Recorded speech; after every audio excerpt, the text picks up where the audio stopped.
तो good morning बेटा। कल के लेक्चर में एक्सरसाइज 5.4 का बेसिक बता दिया था और 2 क्वेश्चन करवा दिए थे।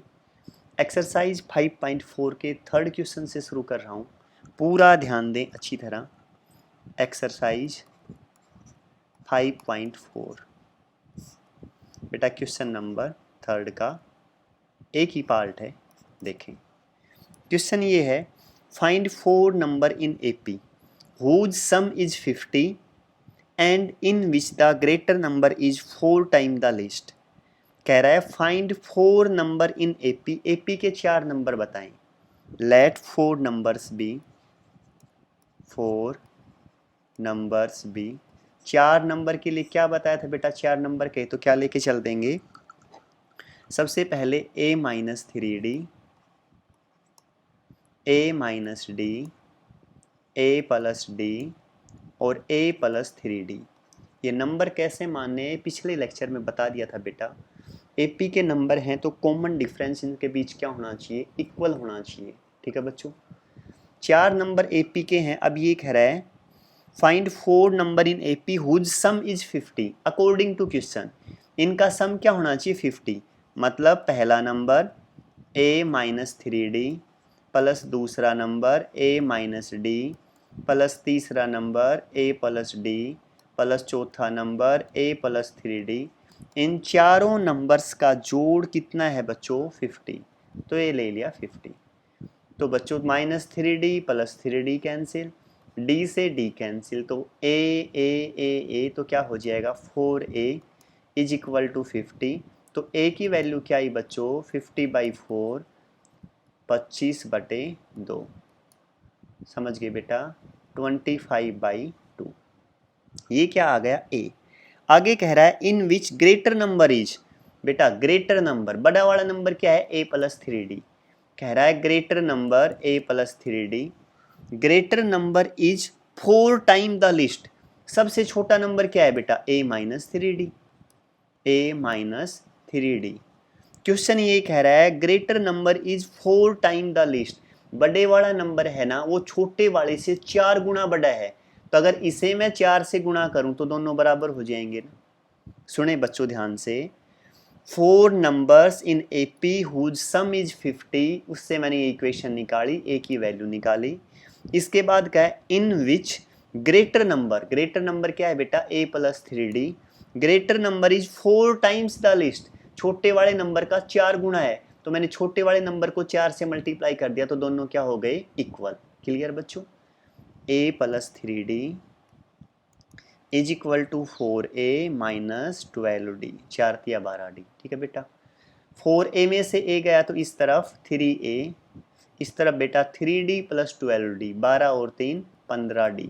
शायद अच्छी तरह क्लियर। ठीक है, तो बेटा a की वैल्यू पुट कर दें। 15d किसके इक्वल आया? 3a।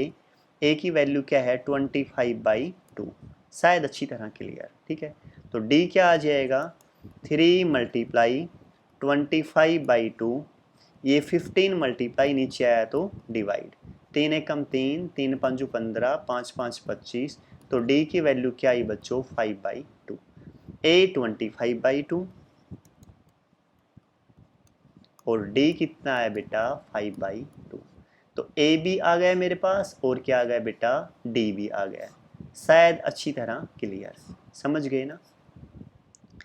अब बताना क्या था? फाइंड 4 नंबर्स, ये 4 नंबर बताने हैं। 4 नंबर क्या क्या लेके चला था? a minus 3d, a minus D, a plus D और a प्लस 3d, यही लेके चला था ना। a की वैल्यू बताओ सबसे पहले, 25/2 माइनस 3, d की वैल्यू 5/2। a की वैल्यू बताओ 25/2, d की 5/2। a की बताओ 25/2, d की 5/2। a की बताओ 25/2 प्लस 3, d की 5/2। 2 एलसीएम ले लें। 25 माइनस 5 15, यहाँ 2 एलसीएम ले लें। 25 माइनस 5, यहाँ 2 एलसीएम ले लें। 25 प्लस 5, यहाँ 2 एलसीएम ले लें। 25 प्लस 15। ठीक है बच्चों, 25 माइनस 15 तो क्या हो जाएगा? 10/2 यहाँ से बच्चों 20/2, यहाँ से बेटा 30/2 और यहाँ से 40/2। ठीक है बेटा, ये किस पे कैंसिल 20, ये बेटा 15, ये 10 और ये वाला 5। तो नंबर्स क्या आ गए बच्चों, 5, 10, 15, 20। शायद बेटा अच्छी तरह क्लियर। ठीक है, समझ में आ गया होगा ना, आसान है ना बिल्कुल। एक बार रिपीट करूँगा, तेज़ी से करूँगा, देखो टाइम नहीं लगाऊंगा बेटा। 4 नंबर दे रखे थे एपी के, तो मैंने कहा था एपी के अगर 4 नंबर दे के चले ना तो क्या ले लेना, a-3d, a-d, a+d और a+3d, यही कहा था ना।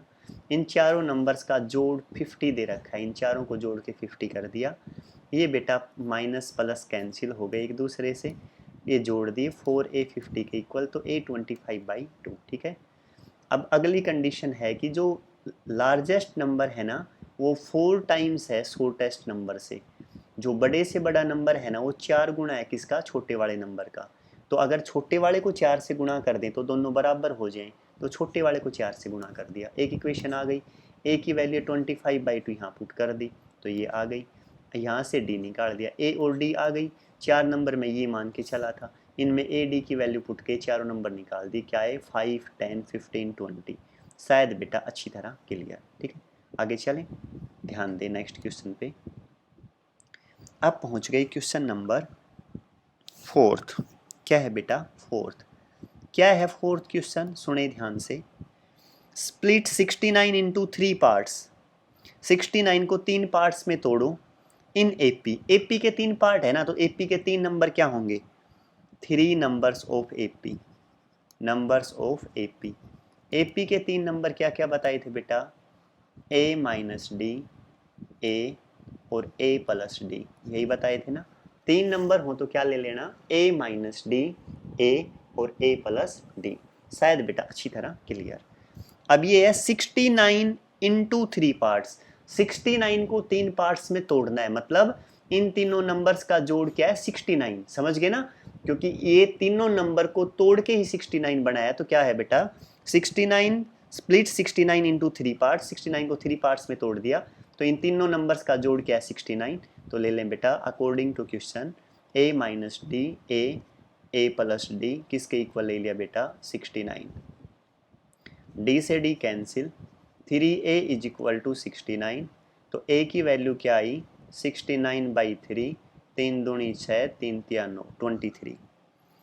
सच that product of two smaller part is 483, दो छोटे पार्ट, सबसे छोटा ये है, फिर a ये है।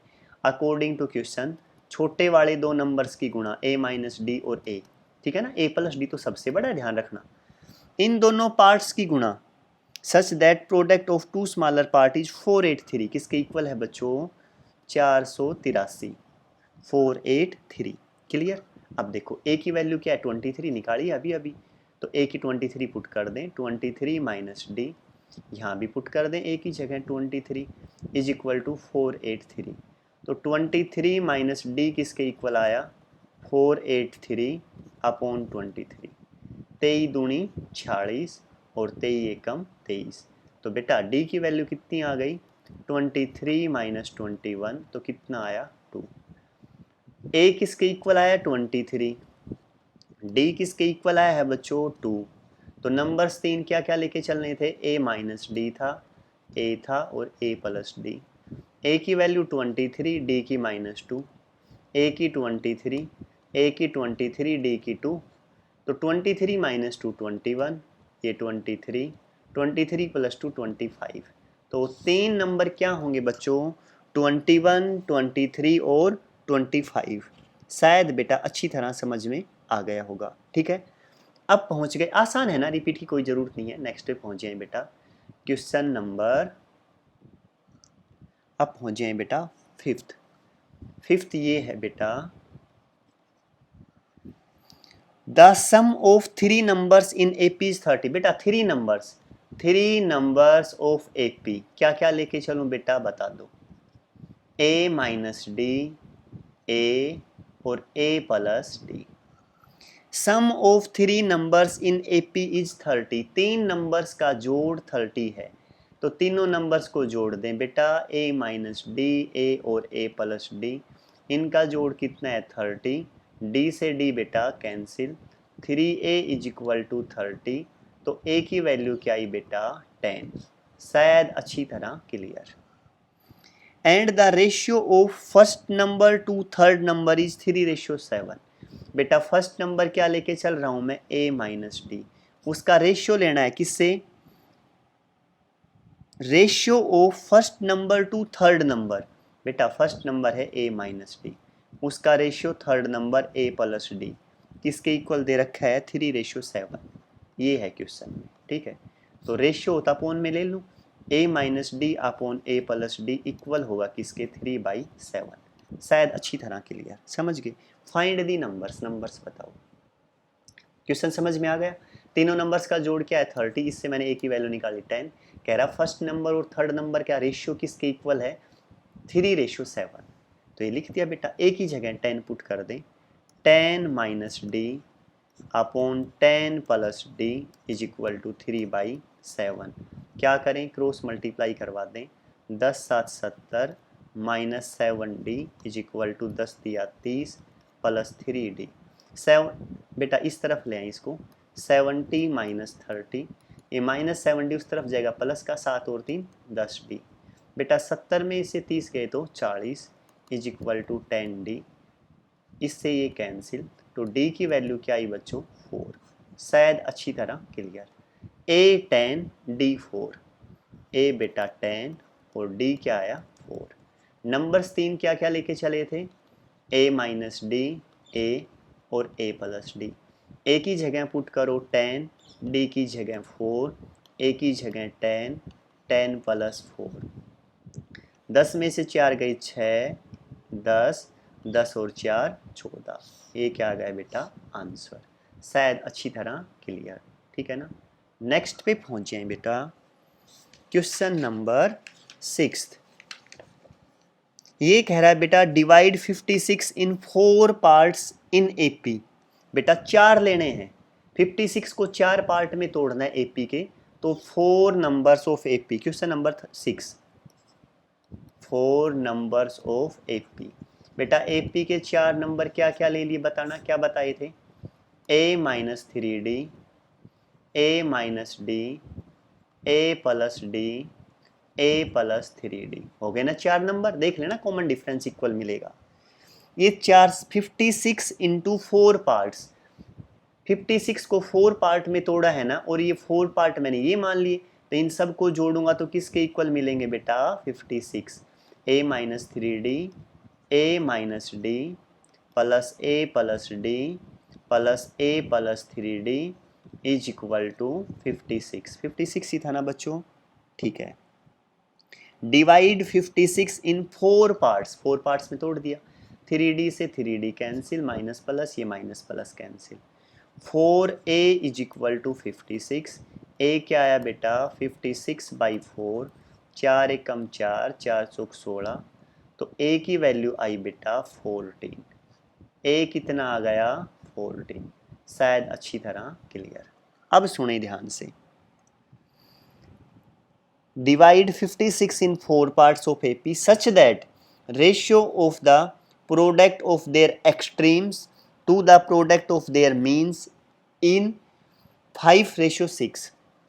दोबारी सुने बेटा, ये कह रहा है such that ratio of product of their extremes, extremes मतलब बेटा भार वाली टर्म, यहाँ क्या है A माइनस 3D और यहाँ भार क्या है A प्लस 3D। ये कह रहा है क्वेश्चन, यहाँ लिख देता हूँ मैं साथ साथ, प्रोडक्ट का ratio A minus 3D, extremes term मतलब भार वाली टर्म, और A प्लस 3D उनका प्रोडक्ट ले लिया, टू द मीन्स इसका रेशियो मीन, मीन मतलब अंदर वाली टर्म A माइनस डी और A प्लस डी। फिर पढ़ रहा हूँ सुने, such that ratio of the product of their extremes to the product of their mean. Product of their extremes मतलब बाहर की term, product of their means अंदर की टर्म, उनका रेशियो क्या दे रखा है बच्चों 5:6। शायद बेटा समझ गए होंगे, ठीक है। अब क्या लिखूं इनको ये बता दो। ये है a माइनस 3d, a की वैल्यू बता दो ना साथ साथ, 14 माइनस 3d।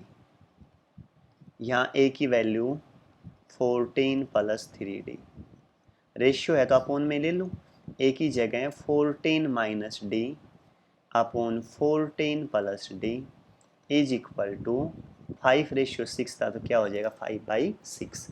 शायद बेटा अच्छी तरह क्लियर, ठीक है।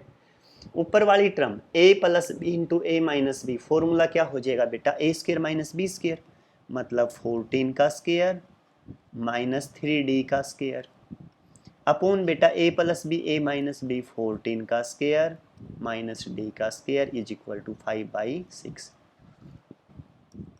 चेक करो एक बार बेटा, 4 चौक 16 असल पाई 1, 4 4 8 और 1 9, 1 14 14 196 बेटा 196 माइनस 3d का स्क्र 9d स्क्र 14 14 196, ठीक है ना बेटा, माइनस डी स्क्र 5/6, ठीक है। क्या करें क्रॉस मल्टीप्लाई करवा दें बेटा, डी स्क्र की वैल्यू निकाली यहाँ से 196 minus 9d square into 6 is equal to 5 196 minus D square. शायद बेटा अच्छी तरह क्लियर। क्या करें बेटा 6 से गुणा कर दें, 6 छिंग 36 असल पाई 3, 6 निम 54, 54 और 3 57 असल पाई 5, 6 और 5 11, 11 76, 6 निम 54 डी स्क्र 5 छिंग 30 असल पाई 3, 9 5 45, 45 3 48 असल पाई 4, 5 4 9, 980 माइनस 5d स्क्र, ठीक है बेटा। 1176 minus 980 is equal to minus 5d square, और ये इस तरफ आएगा तो प्लस का 54d स्क्र। बेटा 6 माइनस 0 6, यहाँ बेटा 17 17 में से 8 गए तो 17 17 में से 8 गए तो 9, ठीक है ना। अच्छा 17 में से 8 गए तो 9, यहाँ बेटा फिर 10 10 में से 9 गया तो 1 196 इज इक्वल टू बेटा इसमें से 54 में से 5 गया तो क्या हो जाएगा 49 49d स्क्र। एक बार चेक कर दो सही है ना, 6 8 16 17 9 10 11 बिल्कुल सही है बेटा। डी स्क्र की वैल्यू क्या आ गई 196 अपॉन 49, ठीक है बेटा। कैंसिल हो रहा है 196, चेक करें एक बार, 9 18 9 चौक 36, 4 पे देख लो बेटा, 9 चौक 36, 4 चौक 16 17 18 19 सही है। तो डी की वैल्यू क्या आ जाएगी प्लस माइनस 2, डी स्क्र 4 था ना तो डी प्लस माइनस 2। अब एक बार ध्यान दें, ए कितना था बेटा 14, यहाँ रखो ए 14, डी एक बार प्लस का 2, ए 14, डी एक बार माइनस का 2। शायद अच्छी तरह क्लियर, ठीक है ना। क्या कहा कितने नंबर थे बेटा 4 नंबर थे, 4 नंबर होंगे तो क्या क्या लेके चलूँगा a minus 3d, a minus D, a plus D, a plus 3d। a की वैल्यू बेटा 14 माइनस 3, d की वैल्यू 2, a की value 14 minus 2, 14 plus 2, 14 plus 3 multiply 2, 14 minus 6, 14 minus 2, 14 plus 2, 14 plus 6। बेटा 14 में से 6 गए तो 8, ठीक है, 14 में से 2 गए तो 12, 14 2 16, 14 6 20। नंबर क्या है 8 12 16 20, ठीक है बेटा। और माइनस हो तो क्या आएंगे देखो अभी बताऊँ, a minus 3d, a minus D, a plus D, a plus 3d। बेटा a की वैल्यू 14 माइनस 3d की वैल्यू माइनस 2। बेटा a की वैल्यू 14, d की वैल्यू क्या ले लें माइनस 2, a की वैल्यू 14, बेटा d की वैल्यू माइनस 2, a की वैल्यू 14, d की वैल्यू माइनस 2, ठीक है। 14 प्लस 6, 14 प्लस 2, 14 माइनस 2, 14 माइनस 6, ठीक है बेटा। 14 प्लस 6 20, ये बेटा 16, ये बेटा 12 और ये बेटा 8, ठीक है। वैसे नंबर ये ले लेना, इनको नेग्लेक्ट कर देना। क्यों कर देना? क्योंकि इसमें जैसे हम कई बार ये ले लेते हैं ना स्मॉलेस्ट नंबर, लार्जेस्ट नंबर, तो उसमें ये आ जाएगा क्योंकि हम स्मॉलेस्ट शुरू वाले को मान रहे हैं, लार्जेस्ट किसको मान रहे हैं? इस वाले टर्म को, बड़े वाले को। वैसे इसमें ये कहा था ना product of extremes and means, इसमें कोई दिक्कत नहीं है बेटा, इसमें दोनों नंबर रहेंगे, ये भी रहेंगे और ये भी, दोनों बिल्कुल सही है। समझ गए ना? अगर किसी क्वेश्चन में ये कह देना कि जैसे भाई छोटा नंबर बड़े वाले से इतना गुना है, ये है, तो छोटे वाला है ना, हम पहले वाला ये मान रहे हैं, बड़े वाला ये मान रहे हैं, ठीक है ना? कोई दिक्कत नहीं, दोनों बिल्कुल ठीक है। समझ गए ना? ठीक है बेटा, यहाँ तक काम करना। बाय।